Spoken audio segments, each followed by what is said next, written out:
디도서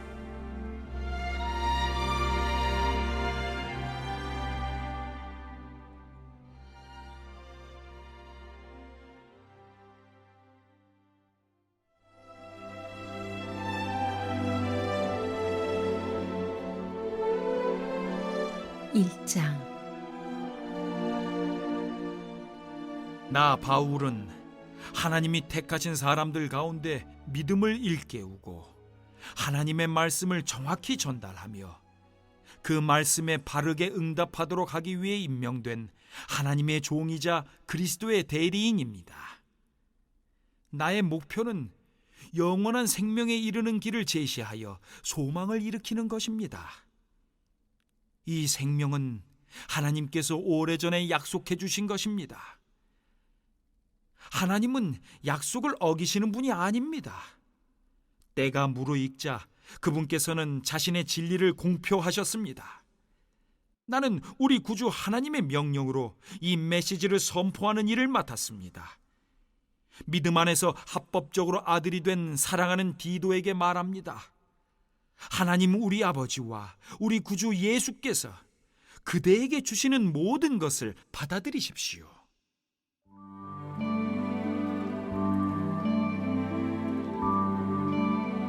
크레타에서의 디도의 사역. 내가 그대를 크레타에 남겨둔 것은 내가 마무리하지 못한 일을 그대가 마무리하게 하려는 것입니다. 내가 지시한 대로 각 성읍의 지도자를 임명하십시오. 그들을 뽑을 때는 다른 사람들에게 이 사람은 평판이 좋습니까? 아내에게 헌신합니까? 자녀들도 신자입니까? 자녀들은 그를 존경하고 말썽을 피우지는 않습니까? 하고 물어보십시오. 하나님의 집안일을 책임지는 교회 지도자는 존경받는 사람이어야 합니다. 그는 고집을 부리지 않고 쉽게 화를 내지 않으며 술을 지나치게 좋아하거나 폭력을 행사하거나 돈을 사랑하는 자가 아니어야 합니다. 그는 사람들을 환대하고 도움을 베풀며 지혜롭고 공정하고 공손하고 자신을 잘 알고 메시지를 잘 이해하고 사람들이 진리를 알도록 격려할 줄 알고 진리에 반대하는 자들을 제지할 줄 알아야 합니다. 교회 밖에는 반항적인 사람들, 곧 느슨하고 난잡하며 속이는 자들이 많습니다. 종교적으로 자라서 남보다 더 많이 안다고 하는 자들이 최악입니다. 그들의 입을 다물게 해야 합니다. 그들은 자신들의 가르침으로 가정들을 송두리째 붕괴시킵니다. 모두 재빨리 한미천 잡으려고 합니다. 그들의 예언자들 가운데 한 사람이 그것을 가장 잘 표현했습니다. 크레타 사람들은 태어날 때부터 거짓말쟁이, 지저대는 개, 게으른 먹보들이다. 이 예언자는 사실을 정확히 표현한 것입니다. 그들을 당장 꾸짖으십시오. 유대인인 척하는 자들의 지어낸 몹쓸 이야기나 그들이 만들어낸 규정들을 막아서 그들이 확고한 믿음을 회복하게 하십시오. 마음이 깨끗한 사람들에게는 모든 것이 깨끗하지만 마음이 더럽고 믿지 않는 자들에게는 깨끗한 것이 하나도 없습니다. 그들의 모든 생각과 행위에는 그들의 더러운 지문이 찍혀 있습니다. 그들은 하나님을 안다고 말하지만 오히려 말보다 행위가 더 역겹습니다. 그들은 참으로 가증스러운 완고하고 변변치 못한 자들입니다. 1절 4절 디도서에는 바울 서신 서두에서 일반적으로 언급되는 감사와 기도 내용이 나오지 않습니다. 대신 서신의 발신자, 수신자, 첫 인사 내용으로 구성되어 있습니다. 1절로 3절은 발신자 바울에 대한 서술입니다. 1절 상반절에서 바울은 자신을 하나님의 종, 예수 그리스도의 사도로 소개합니다. 하나님의 종이란 칭호는 구약에서 아브라함, 모세, 다윗, 선지자들에게 사용되는데 하나님의 권위를 함축하는 표현이죠. 바울은 이 칭호를 사용함으로써 하나님의 종으로서 자신의 권위를 나타냅니다. 예수 그리스도의 사도 혹은 그리스도 예수의 사도는 바울 서신 서두에 나타나는 가장 보편적인 칭호입니다. 그는 자신이 하나님 뜻으로 말미암아 예수 그리스도를 위한 사도가 되었다고 고백합니다. 1절 하반절로 3절에서 바울은 자신의 사도된 목적을 세 가지로 진술합니다. 첫째, 바울 사도직은 하나님이 택하신 자들의 믿음을 위한 것입니다. 하나님의 택하신 자들은 구약 이스라엘을 계승하는 하나님 백성인데 그리스도 안에서 믿음으로 구원받은 성도들입니다. 이 구절에서 성도의 구원은 하나님의 선택과 믿음에 근거한 것임을 시사합니다. 그런데 바울은 복음을 전함으로 하나님의 선택받은 자들을 믿음으로 인도하는 것이 사도로서 자신의 사명임을 밝힙니다. 둘째, 그의 사도직은 경건함에 속한 진리의 지식을 위한 것입니다. 진리의 지식은 그 진리를 아는 자들을 경건한 삶으로 나아가게 하죠. 하나님을 향한 경건함은 목회서신 중심 주제 중 하나입니다. 바울은 성도들로 하여금 경건한 삶으로 이끄는 진리의 지식을 얻게 하는 것이 그의 사도직의 한 가지 목적이라고 밝힙니다. 셋째, 그의 사도직은 영생의 소망을 위한 것입니다. 하나님은 영원전부터 영생을 약속하셨고 그것은 그의 아들 그리스도 안에서 성취되었습니다. 그리하여 성도는 그리스도 안에서 영생에 대한 소망을 가지는데 바울은 이 소망을 선포하는 것이 사도로서 자신에게 맡겨진 사역임을 언급합니다. 바울은 본문에서 진리의 지식과 경건을 밀접하게 연결시켜 언급합니다. 그리스도를 아는 것은 단순한 지식의 축적이 아닙니다. 근본적인 인생관, 세계관의 변화로 인한 삶의 변화를 동반하는 것이죠. 그리하여 그 지식을 소유한 자들에게는 경건의 능력을 부여합니다. 하나님을 가까이 하여 그의 기뻐하시는 일에 적극적인 삶을 살아가도록 인도합니다. 4절 상반절은 수신자 디도에 관한 서술입니다. 참 아들은 합법적인 아들이란 의미인데 바울은 특별히 디모데와 디도에게 이 표현을 사용합니다. 바울과 디도의 관계가 유난히 각별했음을 알 수 있죠. 사실 디도는 바울 회심 후에 예루살렘 방문 때 바울과 동행했습니다. 갈라디아 2장 1절 보세요. 바울의 복음 전파를 위한 첫 여정에 동행한 것이죠. 그는 고린도 교회에 가서 바울의 심정으로 사역했습니다. 고린도후서 8장 16절 이하 보세요. 그리고 바울의 최후 선교 여행에 동행하던 중 바울의 위임을 받고 그레데 섬에 남아 사역을 감당했습니다. 본문 5절 보세요. 4절 하반절은 첫 인사의 내용입니다. 은혜는 당시 헬라인의 인사에 해당하고 평강은 히브리인의 인사에 해당합니다. 바울은 보편적으로 그의 서신 서두에서 은혜와 평강의 인사를 전합니다.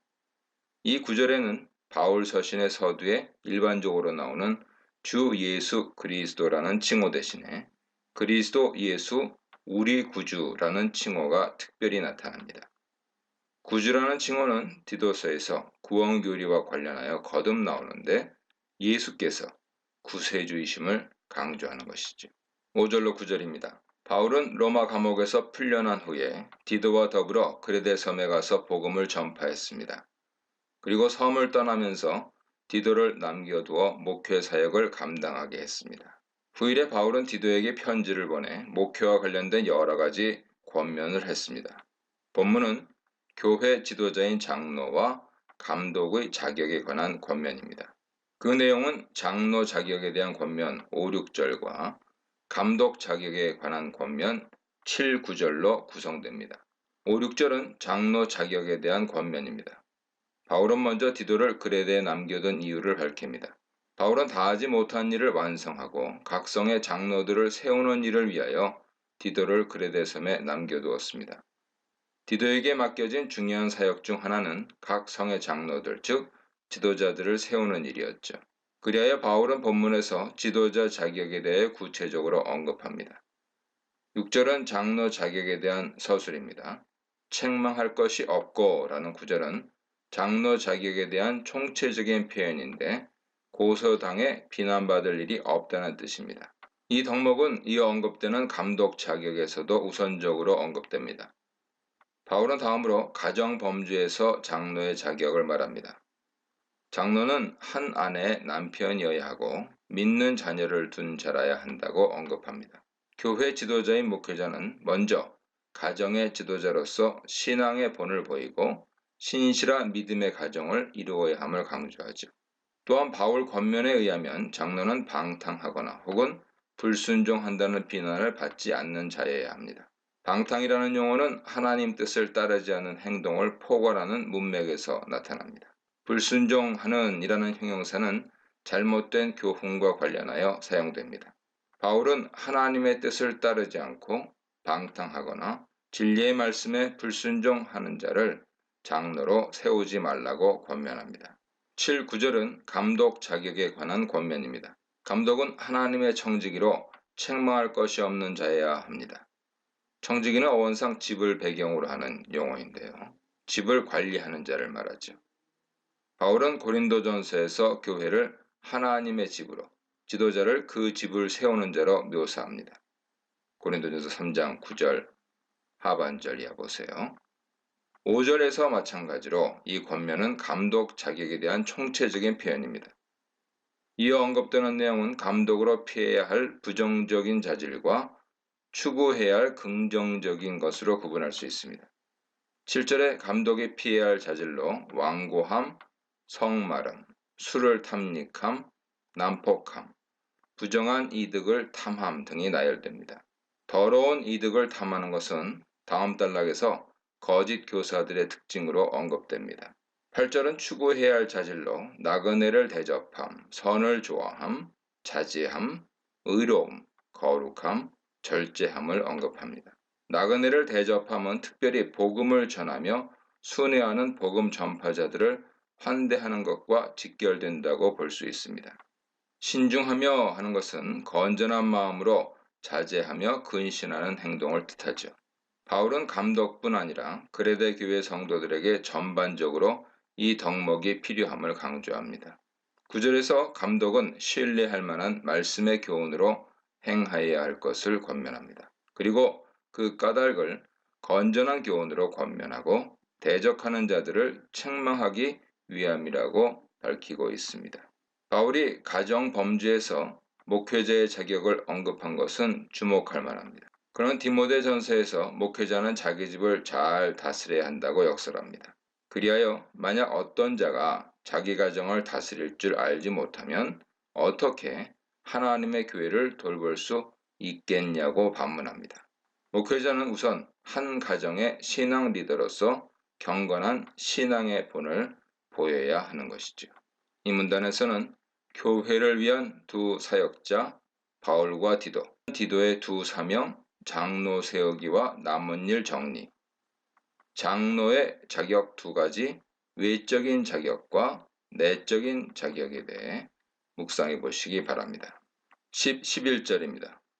본문은 거짓 교사들의 정체, 영향력에 관한 서술입니다. 10절은 거짓 교사들의 정체에 관한 내용이죠. 바울은 특별히 세 단어를 사용하여 그들의 정체를 밝힙니다. 거짓 교사들은 불순종하는 자입니다. 6절에서 장로와 관련하여 사용된 용어가 여기서도 나타나는데요. 그들은 진리의 가르침에 순종하지 않고 어리석은 변론과 논쟁에 치우친 자들입니다.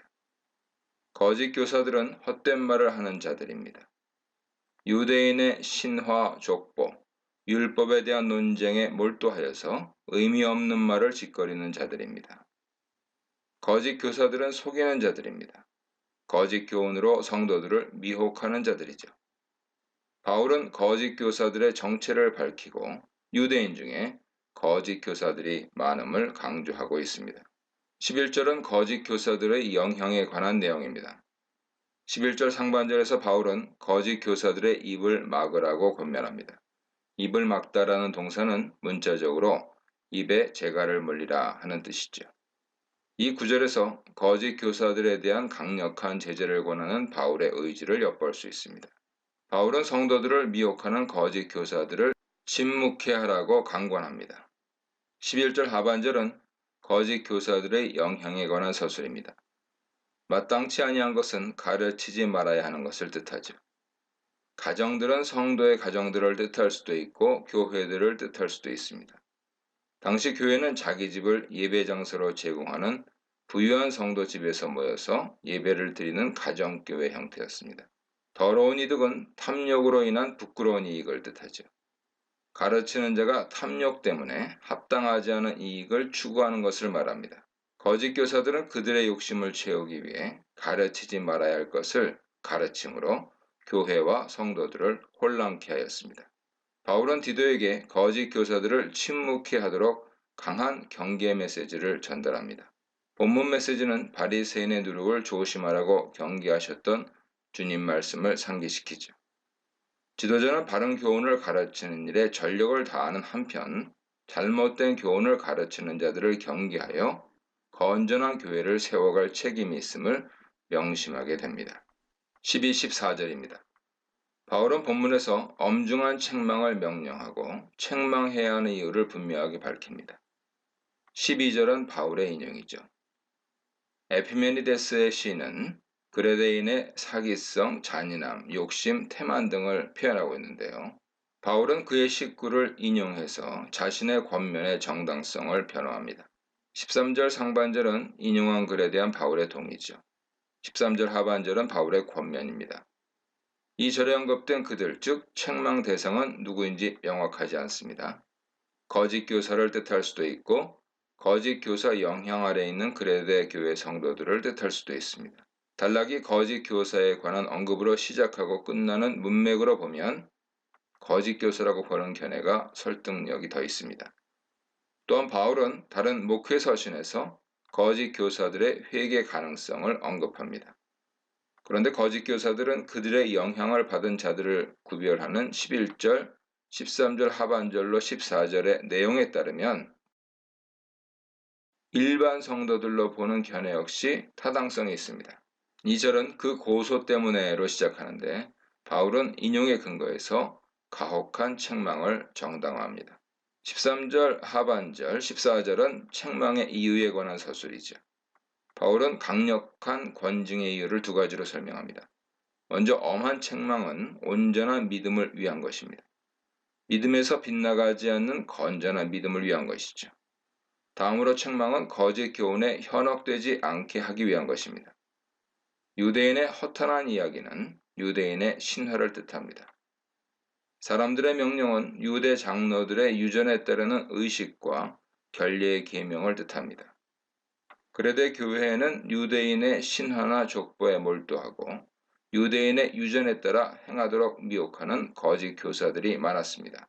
그리하여 바울은 디도에게 그들의 영향력으로부터 교회를 건전하게 보존하도록 엄중한 책망을 권합니다.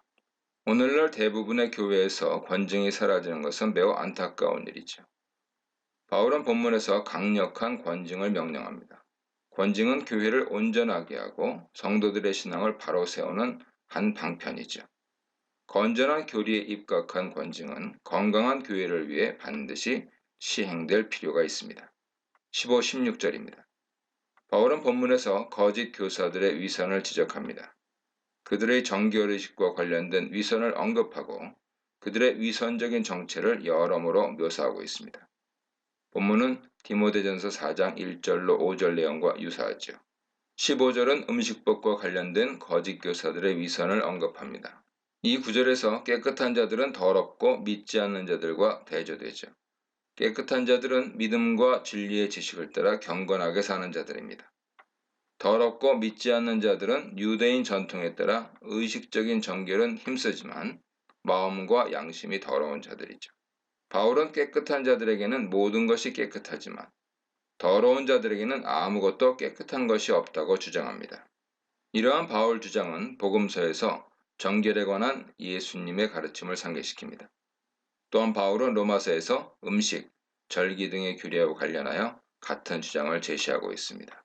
16절은 거짓 교사들의 위선적인 정치에 관한 서술입니다. 그들은 하나님을 안다고 고백하지만 그들의 행위로 부인하는 자들이죠. 이 구절은 하나님 백성의 위선을 신랄하게 지적한 이사야 메시지와 일치합니다. 이 백성이 입으로는 나를 가까이하며 입술로는 나를 공경하나 그들의 마음은 내게서 멀리 떠났나니 그들이 나를 경외함은 사람의 계명으로 가르침을 받았을 뿐이라. 이사야 29장 13절 말씀입니다. 바울은 거짓 선지자들을 가증한 자로 묘사합니다. 가증한이라고 번역된 단어는 신약 성경에서 우상 숭배와 관련하여 사용되죠. 그들은 유대인의 허탄한 신화와 장로들의 유전에 의한 계명을 따르고 진리를 배반하는 자들입니다. 이단에 속한 자들로 가증한 우상 숭배자들이죠. 또한 바울은 거짓 선지자들을 복종하지 않는 자로 묘사합니다. 그들은 진리 복음에 순종하지 않는 완고한 자들이죠. 선한 일은 디도서에서 자주 언급되는데 선하고 모든 사람에게 유익한 구원 메시지를 전파하는 것과 관련되어 있습니다. 거짓 선지자들은 이 선한 일에 적합하지 않은 자들입니다. 신앙인에게 위선은 아는 것과 행하는 것 사이의 간격이죠. 따라서 그 간격이 클수록 더욱 위선적인 행동이 나타납니다. 예수 그리스도를 안다고 고백하는 것은 입술의 고백만으로 그치지 않고 경건한 삶으로 드러나야 합니다. 하나님은 삶의 열매로 예수 그리스도를 고백하는 신앙인들을 찾으십니다. 이 문단에서는 입을 막으라, 엄히 꾸짖으라, 외식에 속지 말라에 대해 묵상해 보시기 바랍니다.